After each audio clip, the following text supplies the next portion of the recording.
AC वाली गाड़ी में मेरा भी दिल चाहता है मैं बैठूँ, हम सब का दिल चाहता है सुकून करें अपने अपने बच्चों के साथ, फैमिली के साथ। लेकिन हम यहाँ खज्जल हो रहे हैं कि जिन लोगों को हम जवाब दे हैं वो लोग जो है हमसे क्या थको करते हैं।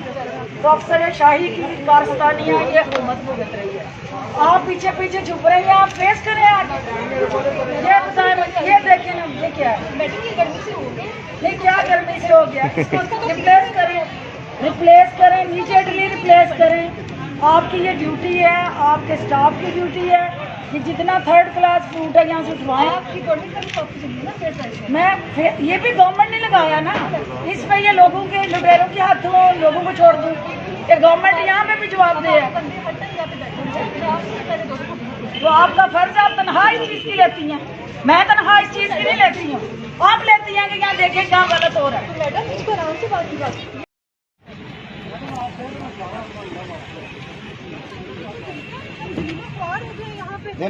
और सुबह शाम हम यहाँ पर होते हैं, ये कोई तरीका नहीं है, हम आराम से भी बात कर सकते हैं। और गर्मी का मौसम है, कोई फ्रूट अगर खराब हो भी गया है तो ह्यूमन एरर का भी कुछ चांस होता है। बस ठीक है, कोई बात नहीं, मैडम को विजिट कंप्लीट करने दे, फिर हम निकलते हैं। ठीक है आप